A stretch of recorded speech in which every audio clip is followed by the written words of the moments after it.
I've told people to learn to use a schedule. And people often hate schedules because they act as their own tyrants, right? They say, well, you have to do this unpleasant thing, and then here's another unpleasant thing you have to do, and then you have to do this unpleasant thing.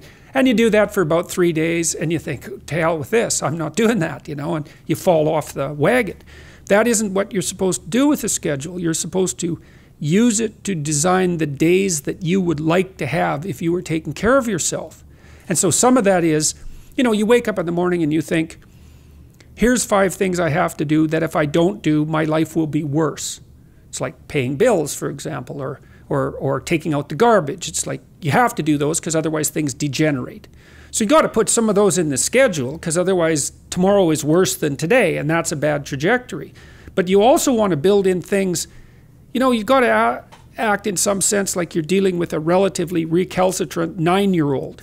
It's like, so, well, here's some things you have to do, but here's some things that if you do, you could reward yourself with. And if you get the balance there between obligation and reward right, then you'll find that you're motivated to do the things. And that's what you want to do. You want to do that so it's sustainable across days and weeks and months.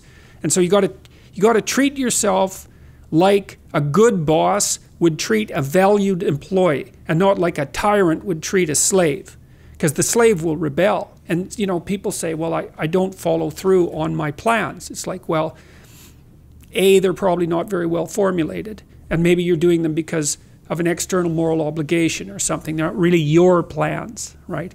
And B, you're acting like a tyrant and a slave, and that's a bad relationship to have with yourself. So you want to treat yourself with some, well, the same way, that's the golden rule, right?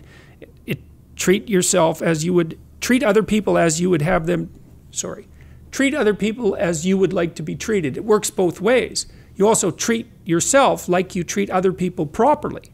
So that's a necessary thing, and often people don't do that. But the scheduling is really important.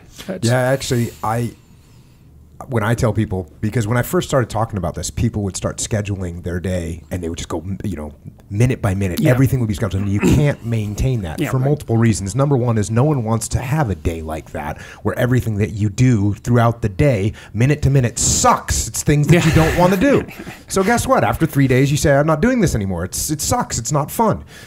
And so, and the same thing with the task list, people would push those off if they're not on the schedule. So yeah, I'd say put it on the schedule. But then the thing I ended up telling people is you need to number one, schedule empty space in there, where, because things are going to take longer, and then you're going to be off schedule, and then you'll be frustrated. So you schedule that things are going to be just empty. You're not going to do anything for this hour before lunch. You don't schedule anything. You're not going to do anything. You're not going to do anything there. And the other thing is you schedule things that you actually want to do in there, and then you go and execute the things that you want to do. You want to work out every day. You know you should. Well, maybe if it's something you enjoy, then you schedule it in there. If you enjoy picking your kids up from school on Tuesdays and Thursdays, because that's when they do their running club, then you schedule that in there so you can go and do that thing that you want to do. So you don't just schedule the things that suck. You schedule the good things too. And discipline equals freedom. I say this all the time. If you want to have more free time, which is what people want, then you need to have more disciplined time management, and you will end up with more free time. I promise you. I promise you will. The other thing I was thinking about, and I just kind of occurred to me now, is people always tell people, come up with a goal and write it down, and then you're going to get there.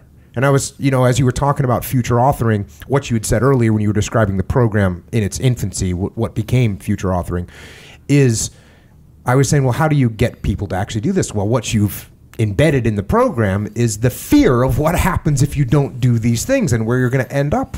And people forget that. People forget where they end up if they don't do what they're supposed to do in life. And I've explained this to my kids, that when you look around and you see people that are doing things which are self-evidently not desirable things to be doing in life, whether you're a bum or whether you're doing I was a dishwasher as well, and I have an interesting story about that, and I'll tell that at some point, about a Scottish girl named Rosalind. She was older than me. I was 13, and after, several weeks of washing dishes, and she was like maybe 17 or 18, and anyways, to make a long story short, eventually I said, hey, do you want to go to a movie or something with me? Because I'd like to go to a movie with you. And she looked at me and she said, Jocko, you have a serious mental problem. So Rosalind, I know you're out there somewhere. You broke my heart, sister. But I wash dishes, and that's a good thing for a 13-year-old to do. But when you're 18, okay, now it's a little bit, you want to have moved up to be the short order cook. And by the time you're 25, you want to be in charge of the whole kitchen. And by the time you're 30, you want to maybe run the nighttime shift. And that's a good progression, and that's good. But you don't want to be 35 and 40 years old out at the dishwashing stage. You don't want to be there. And I explain to my kids, because you can see people that are at that stage in their life. And sure, there's a chance that maybe they had some hardship that came along that hit them, and it put them in this position, and now they have to build back up again, and they're waiting for those windows of or doors of opportunity to open up, and that's okay. But a lot of times, it's because they didn't work. They didn't make good decisions. They didn't do the best job that they could. And so they end up in these positions that they shouldn't be in. And I tell my kids that those are real people that are in those positions. Like, we're going to leave this restaurant and we're going to go home and we're going to do what we do. That guy's going to be there for 5 more hours because it's 9 o'clock. He's got to clean everything when they get done. He's going to be there for 5 more hours. Then he's got to mop the floor. And you know what he's doing tomorrow? The same thing. You know what he's doing the night after that? The same thing. It's a real person. And I hope it's a 14-year-old. I hope it's a 16-year-old. I hope it's even an 18-year-old. But I hope it's not a 48-year-old. But there are 48-year-olds that end up in that position. And what you do in this program is you explain that you can end up there. And actually, being a 48-year-old dishwasher is actually pretty positive to where some people can end up. Oh, definitely. Which is addicted to drugs, addicted to alcohol, or whatever. Well, and everybody kind of has a sense of where they would end up if they let things auger down.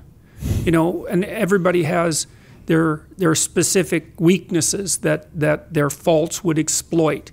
You know, and some people would end up homeless, and some people would end up with a physical illness or a psychiatric illness, and some people would end up addicted, and some people would end up cruel. But everybody kind of knows where they would head because they've seen it. They've seen it rise up.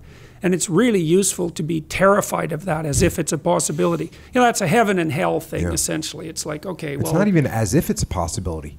It's a possibility. Oh, yeah, definitely. It's an absolute possibility. Oh, yeah. Well, and all you have to do to get there is do nothing. Like, you'll just drift there all by yourself.